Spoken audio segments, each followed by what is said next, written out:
The first time I saw Wes, I knew my quiet life was over. He moved into the apartment across the hall, 2B, a space that had been empty for 6 months, accumulating dust and forgotten mail. I'd grown accustomed to the silence, to the undisturbed stretch of hallway that was solely my domain. I could leave my apartment for work in the morning without the risk of forced pleasantries, and return in the evening to the same peaceful solitude. My life was a carefully curated collection of quiet routines, and I was, if not happy, at least content in my stasis. Then came Wes, and the sound of a moving truck groaning to a halt on the street below my window. I watched from behind my blinds, a pathetic spy in my own home. He was not what I expected. The last tenant had been a woman in her late 70s who smelled faintly of mothballs and lavender. Wes was substantial. He swung himself out of the truck's cab with an easy grace that defied his size. Broad shoulders strained the fabric of a simple gray t-shirt, and his arms, corded with muscle and dusted with dark hair, lifted a heavy box as if it were empty. He moved with a purpose that felt foreign to me, an economy of motion that suggested he was entirely comfortable in his own skin. I, on the other hand, often felt like a poorly assembled collection of limbs, always on the verge of knocking something over. For 2 weeks, I observed him. It became a new, secret part of my routine. I learned the sound of his heavy work boots on the landing in the morning, the low rumble of his truck starting, the clink of his keys as he unlocked his door at night. I caught glimpses of him through my peephole, carrying groceries, talking on his phone with his head leaned against the doorframe, a thoughtful frown on his face. He had a strong jaw, usually covered in a day or two of dark stubble, and his eyes, from the distance I allowed myself, seemed a deep, unreadable brown. He smelled of sawdust and something clean and masculine, a scent that sometimes lingered in the hallway after he passed, a ghost of his presence that made my chest feel tight. I was an expert at being invisible. I timed my departures and arrivals to avoid him, my heart hammering whenever I heard his door open at the same time as mine. It was ridiculous. I was a grown man, hiding from his neighbor like a truant schoolboy, but the sheer force of his presence intimidated me. He seemed so solid, so real, in a way that made me feel transparent, flimsy. I existed in shades of gray, he was vivid color. And then, one Saturday afternoon, the inevitable happened. A firm, solid knock echoed through my apartment. Not the hesitant tap of a delivery person, but a confident rap that seemed to vibrate in my bones. I froze, my half-eaten sandwich paused on its way to my mouth. I knew, with a sinking certainty, who it was. I considered not answering, pretending I wasn't home, but the knock came again, patient and insistent. Taking a deep breath, I wiped my hands on my jeans and walked to the door. My pulse was a frantic bird beating against my ribs. I turned the deadbolt, the click sounding unnaturally loud in the silence, and pulled the door open just enough to peer out. Wes stood there, filling my doorway, filling the entire hallway. Up close, he was even more imposing. He was taller than I'd thought, and the worn denim of his jeans hugged muscular thighs. The gray t-shirt was splattered with a bit of white paint. His eyes, no longer unreadable from a distance, were the color of dark honey, flecked with gold, and they were looking directly at me with a calm, steady appraisal. "Sorry to bother you," he said. His voice was a low baritone, a gravelly rumble that seemed to settle deep in my chest. It was the first time he'd spoken to me. "I'm Wes, from 2B Leo." I managed, my own voice sounding thin and reedy. He gave a small, slow nod, a ghost of a smile touching the corner of his mouth. "Leo, right. Listen, this is a long shot, but I'm in a bit of a bind. I'm trying to hang some shelves and I can't for the life of me find my toolbox. It's probably buried in a box somewhere. You wouldn't happen to have one I could borrow for a bit, would you? Just need a drill and a level." His request was so normal, so mundane. It was the most neighborly thing in the world. But my mind went into overdrive. My toolbox. It was in the back of my hall closet, a dusty red case I hadn't opened in years. It felt strangely intimate, letting him use my tools, letting a piece of my life cross the threshold into his. "Oh, yeah? Yeah, I think so. Let me check," I said, stepping back and leaving the door ajar. I found it right where I remembered, tucked behind the vacuum cleaner and a stack of old blankets. I wiped the layer of dust off the top with the sleeve of my shirt and carried it back to the door. It felt heavier than I remembered. Wes's eyes lit up when he saw it. "Man, you're a lifesaver." He reached for it, and as I passed it to him, his fingers brushed against mine. His skin was warm and calloused, a startling, electric touch against my own. The contact lasted only a second, but a jolt went straight through me, sharp and surprising. I pulled my hand back as if I'd been burned. I hoped he didn't notice. He did. His gaze flickered from my hand back to my face, a curious, unreadable expression in his eyes. For a moment, I thought he was going to say something, but he just hefted the toolbox. "Thanks, Leo. I'll get this back to you in an hour or 2 inch, no rush." I mumbled, already retreating back into the safety of my apartment. I closed the door, leaning my forehead against the cool wood, my heart still thudding a frantic rhythm. It was just a touch, a simple, accidental brush of skin. It meant nothing, but my hand still tingled where he'd touched it. For the next hour, I was useless. I couldn't read, couldn't focus on the TV. All I could hear was the faint, muffled sound of a drill whirring from across the hall. I imagined him in his apartment, the tool in his hand, his brow furrowed in concentration. The domesticity of it was both comforting and deeply unsettling. He was building a life in that space, putting down roots, while I was just existing. I spent the next week in a heightened state of awareness. Every creak in the hallway was him. Every time I left my apartment, I braced myself for an encounter. I started watching him from my window again, this time with a new intensity. He was fixing up the small balcony that attached to his unit, sanding down the old railing, staining the wood a deep, rich cherry. I watched the methodical way he worked, the patient slide of sandpaper over wood, the careful brushstrokes of the stain. He moved with a quiet confidence that I envied. He never seemed to second-guess himself. He'd often work with his shirt off in the late afternoon sun. My window looked out onto the back of the building, offering a perfect, voyeuristic view of his balcony. I'd sit in my armchair, a book open in my lap, pages unread, and just watch him. His back was a wide expanse of tanned skin, muscles shifting and flexing with each movement. A light sheen of sweat would glisten on his shoulders. I felt a deep, shameful ache just looking at him. It was a loneliness so profound it felt like a physical weight in my chest. He returned the toolbox 2 days later. Another knock, just as firm as the first. This time, I was slightly more prepared. I opened the door fully.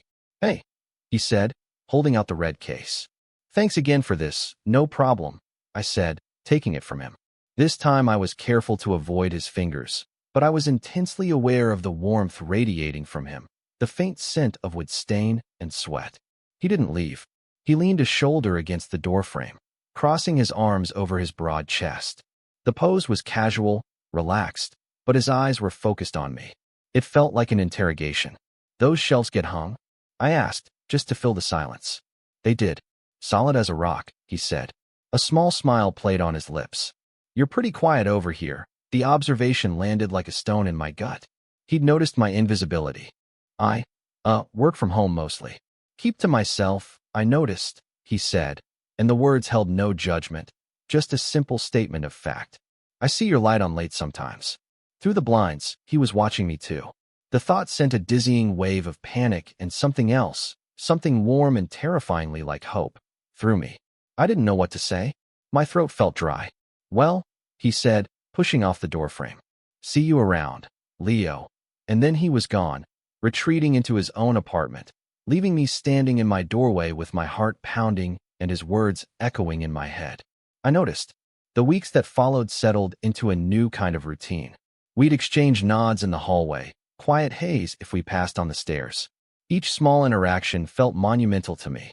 I'd replay them in my head, analyzing his tone, the way he looked at me. Was that a real smile, or just politeness? Did his gaze linger for a second too long? I was driving myself crazy, dissecting every crumb of attention he threw my way. One evening, the power went out. The entire building was plunged into an abrupt, inky blackness. My laptop died, the hum of the refrigerator ceased, and a profound silence descended. It was unnerving.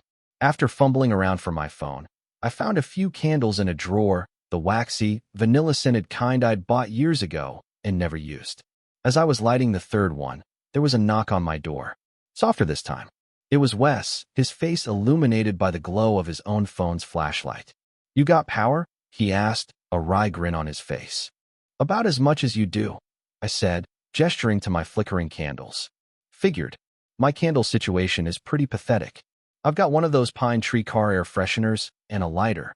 Smells like a forest fire in there. He paused, his gaze taking in the soft candlelight in my apartment.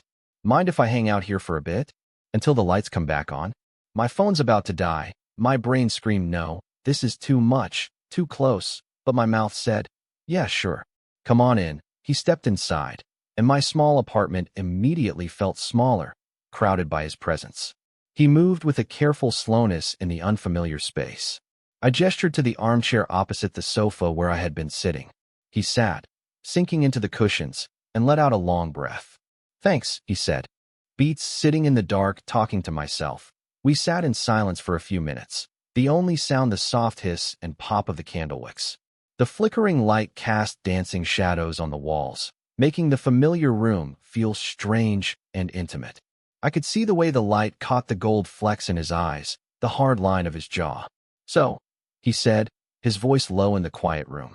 What does a quiet guy who works from home do for fun? The question was direct, more personal than I'd expected. I read, I said, feeling foolishly boring. Watch movies. The usual, yeah? He leaned forward, resting his elbows on his knees. What are you reading?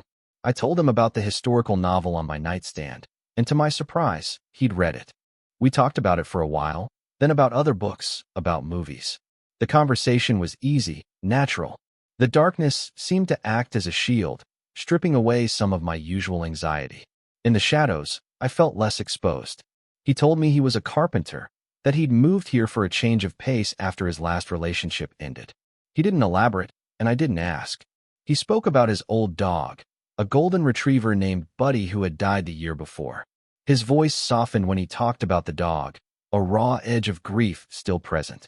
He was a good boy, Wes said, staring into a candle flame. Dumb as a box of rocks, but he had a good heart. It's quiet without him. In that moment, he didn't seem so intimidating. He just seemed lonely, like me. A comfortable silence fell between us. It wasn't awkward or strained. It was a shared quiet, a respite. I watched the way the candlelight carved his face out of the darkness, the shadows pooling in the hollows of his cheeks. He looked over at me, and our eyes met across the flickering flames. He didn't look away. His gaze was steady, intense, and it felt like he was seeing something deep inside me, a part of me I kept hidden from everyone. My breath caught in my throat. The air grew thick, charged with unspoken things. This is it, I think. This is the moment where something changes. Then, as suddenly as they'd gone out, the lights flickered on. The refrigerator hummed back to life. The harsh, unforgiving glare of the overhead lamp flooded the room, shattering the spell. We both blinked, momentarily blinded. The intimacy of the darkness evaporated, leaving a raw, awkward silence in its place. Well, Wes said, clearing his throat and pushing himself up from the chair. Guess that's my cue. He stood by the door, his hands shoved in his pockets. Thanks for the light, Leo, anytime, I said, my voice barely a whisper. He paused with his hand on the doorknob, his back to me. Hey, Leo. Yeah. He turned his head slightly, looking at me over his shoulder. It was nice. Talking, then he was gone. I stood in the middle of my brightly lit living room, the smell of vanilla and blown-out candles in the air, feeling more alone than I had in the dark. The fragile truce we'd found in the darkness held. Our hallway encounters became less stilted. He'd ask what I was working on. I'd ask how the balcony was coming along. Small talk, but it felt different now. It was underpinned by the memory of that quiet, candlelit hour. There was a current of awareness flowing between us now, a low hum of something unsaid. I felt it every time our eyes met for a fraction of a second too long, every time a smile lingered at the edge of his mouth. I started leaving my blinds open a little wider. One Friday evening, about a month after the power outage, another knock came. I knew it was him before I even got to the door. This time, my heart didn't pound with anxiety, but with a slow, heavy beat of anticipation. I opened the door. He was standing there, holding an empty mug in one hand.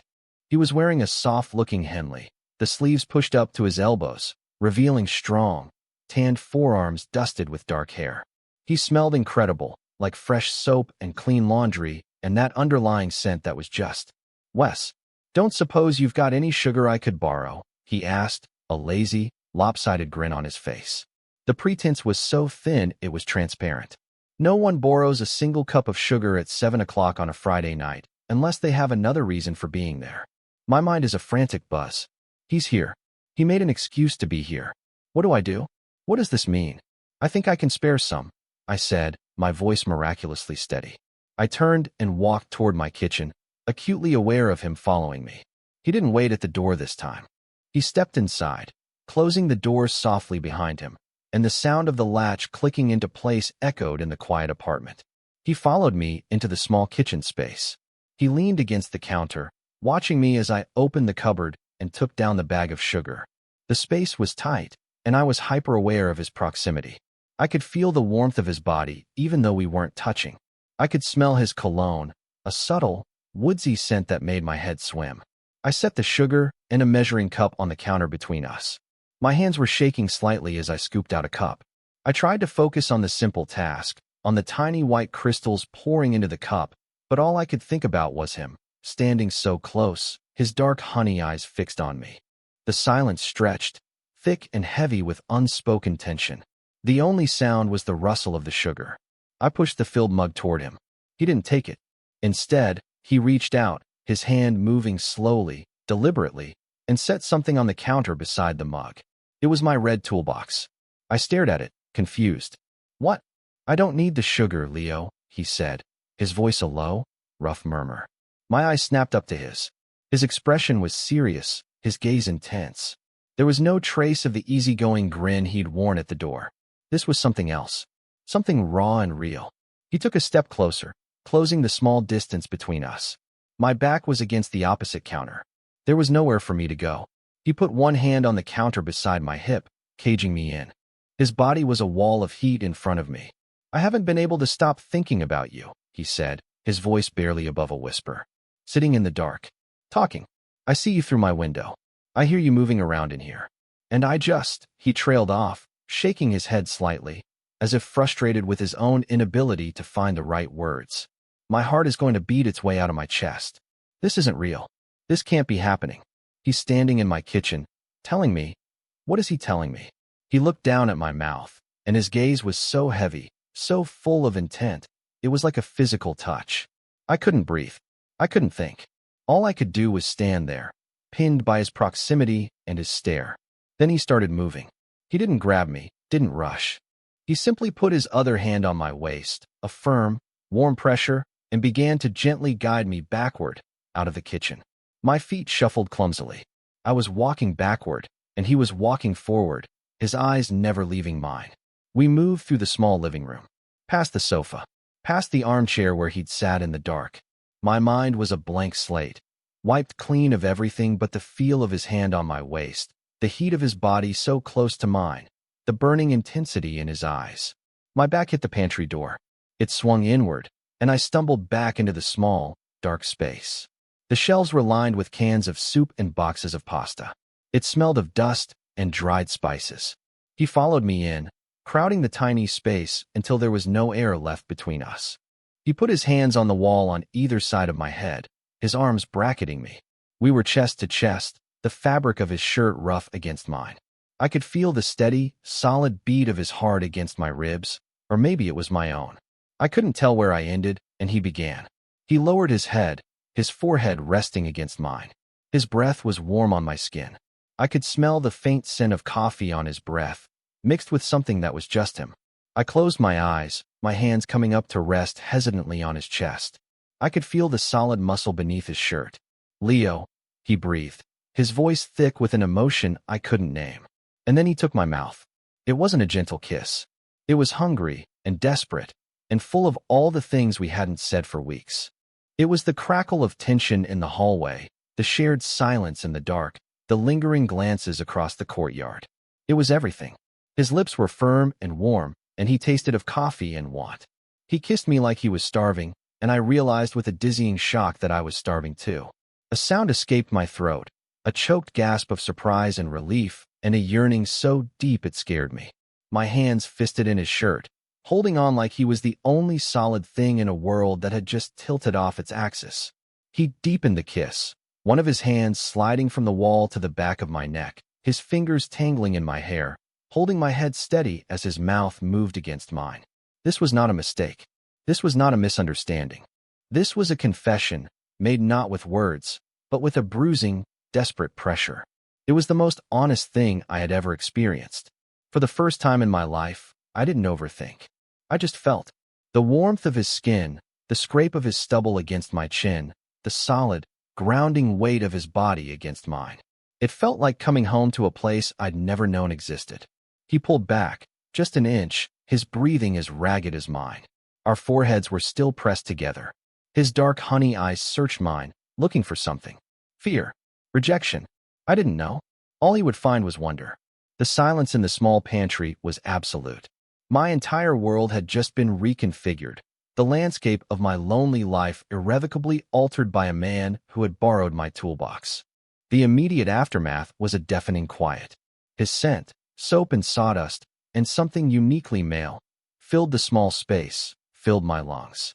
His hands were still bracketing my head, his thumbs stroking softly against my temples. The kiss was over, but the echo of it was a thrumming, vibrant thing inside me. I was terrified. A cold wave of panic washed over me, the familiar voice of doubt whispering in my ear. He's going to regret this. He's going to pull away and apologize and leave, and the hallway will become a mile-wide chasm of awkwardness you can never cross again. I braced myself for the retreat, for the apologetic clearing of his throat. But Wes didn't move. He just watched my face, his expression unreadable in the dim light filtering in from the living room. His chest rose and fell in a steady rhythm against mine. Waiting. He was waiting for me. I had to say something. My throat was tight, the words lodged behind a lump of pure, unadulterated shock. I opened my mouth, but no sound came out. He must have seen the fear in my eyes, because his expression softened.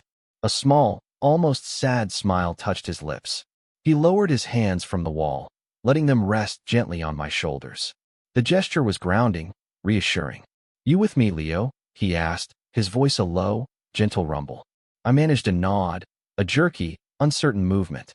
Been wanting to do that since the day I moved in, he confessed, his voice quiet but clear in the small space. Every time I saw you slip out your door like a ghost. Every time I saw your light on late at night. The words were a balm on my raw nerves. This wasn't an impulse. It was considered. It was wanted. The knot of fear in my stomach began to loosen, replaced by a fragile, fluttering warmth. "Why?" I finally whispered, the words sounding small and inadequate. He considered the question for a moment, his gaze unwavering. "I don't know. There's a quiet around you. But it's not empty. It's full." I wanted to know what it was full of. He reached up and tucked a stray strand of hair behind my ear, his calloused fingers grazing my skin. The simple, tender gesture sent a shiver down my spine.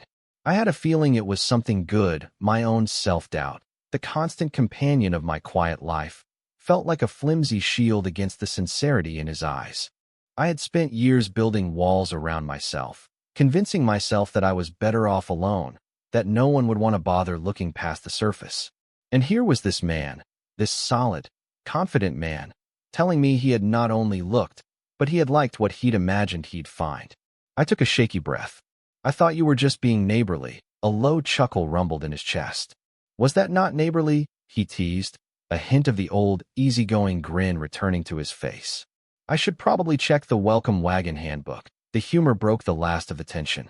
I let out a breath I didn't realize I'd been holding, and a real smile, my first in what felt like an eternity, spread across my face. "I don't think kissing your neighbor in his pantry is in there, probably for the best," he said, his smile widening. "Don't want everyone on the floor getting ideas." His eyes turned serious again. "But just so we're clear, I have ideas." The statement hung in the air between us, a promise and a question all at once. My own fears were still there, a faint buzzing at the edge of my consciousness, but they were drowned out by a louder, stronger feeling. Hope. It was a terrifying, exhilarating sensation. I made a decision. For once in my life, I wasn't going to retreat into the safety of my shell. I wasn't going to let fear dictate my next move. I reached up, my hand hesitant at first, and then, gaining confidence, I cupped the side of his face. His stubble was rough against my palm. He leaned into my touch, his eyes fluttering shut for a brief moment. He was giving me control, letting me set the pace. "So," I said, my voice gaining strength, "what happens now?" He opened his eyes, his warm brown gaze locking with mine. "I was hoping you'd ask." He gently took my hand, lacing his fingers with mine, and led me out of the pantry, back into the light of the living room. He didn't let go of my hand. He held it firmly, a warm, solid anchor in my suddenly unsteady world. "We could," he started, looking around my apartment as if seeing it for the first time. "We could try making dinner?" The suggestion was so simple, so wonderfully, beautifully normal. It wasn't a grand declaration or a passionate promise of forever. It was dinner. It was a beginning. A small, quiet step into something new. "I have pasta," I said, a bubble of something that felt suspiciously like laughter rising in my chest. "And canned tomatoes." In the pantry, he grinned, a full, genuine smile that lit up his entire face. "A man who keeps a well-stocked pantry. I knew I liked you." He led me back into the kitchen, our hands still linked.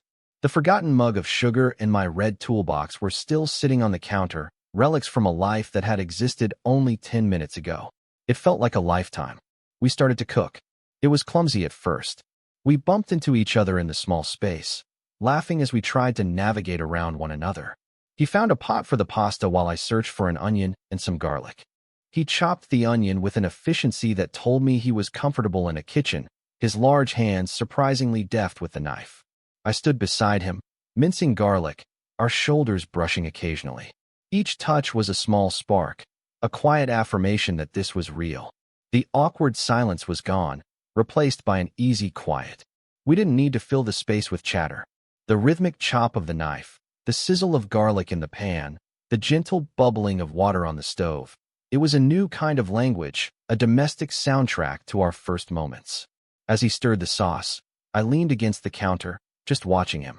The harsh overhead light no longer felt unforgiving. It illuminated the way his brow furrowed in concentration, the strength in his forearms as he moved the wooden spoon through the thick sauce. He was real. He was here. In my kitchen. He caught me watching him and paused, a spoonful of sauce held midway to his mouth. "What?" he asked, a small, self-conscious smile on his face. "Nothing," I said, shaking my head. "Just, this is nice." His smile softened. He held the spoon out to me. "Taste." I leaned forward, and he brought the spoon to my lips. The sauce was rich and warm, seasoned perfectly, but it was the intimacy of the act, him feeding me, his eyes watching my reaction, that made my chest ache with a sweet, unfamiliar emotion. "It's good," I said, my voice a little thick. "Good," he murmured, his gaze dropping to my mouth again, and for a second, I thought he was going to kiss me again, right there over the stove. The air crackled with the possibility, but he just turned back to the sauce, giving it one last stir. The moment passed, but the promise of it lingered. We ate at my small dining table, the one usually covered in books and mail. We'd cleared a space for 2 plates.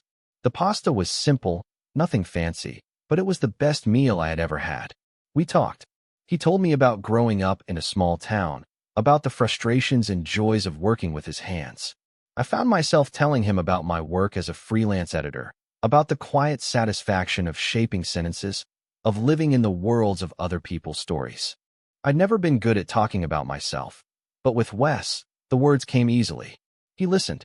He really listened, his eyes focused on me, asking questions, making me feel like what I had to say was important. After dinner, he insisted on doing the dishes. I stood with him in the kitchen, drying the plates as he washed them, the comfortable, domestic rhythm continuing. The space didn't feel so small anymore. It felt right. When the last dish was dried and put away, a quiet lull fell. The question of what came next hung in the air. My old anxieties began to stir. Was this it? Would he say goodnight and go back to his apartment, leaving me to wonder if this was all a dream? He turned from the sink, wiping his hands on a dish towel. He looked at me, his expression gentle. "I should probably go," he said softly. My heart sank. Of course. "But," he continued, taking a step closer, "I don't want to." He reached out, his hands coming to rest on my hips, pulling me gently toward him until my front was flush against his. He wasn't initiating another passionate kiss. This was different. It was a gesture of simple, profound closeness. He rested his chin on the top of my head and wrapped his arms around me, holding me securely against his chest. I melted into his embrace, my arms circling his waist, my face pressed against the soft cotton of his shirt. I inhaled his scent, letting the solid, steady beat of his heart soothe the last of my fears. I wasn't a passive observer anymore. I was here, a participant in my own life, being held by a man who had seen through my walls. We stood like that for a long time, just holding each other in the middle of my kitchen. No words were necessary. The feeling of his arms around me, the solid warmth of his body, said everything. It said, "You're safe. I'm not going anywhere. This is real." I felt a lifetime of loneliness begin to recede, washed away by the quiet strength of his embrace. The carefully curated solitude I had mistaken for contentment was revealed for what it was, a fortress built of fear. And Wes hadn't stormed the gates. He had just knocked on the door, asked to borrow a toolbox, and waited patiently for me to let him in. Looking toward the future no longer felt like staring into a gray, empty expanse. It felt like the warm, steady light spilling out from an open door. It felt like coming home.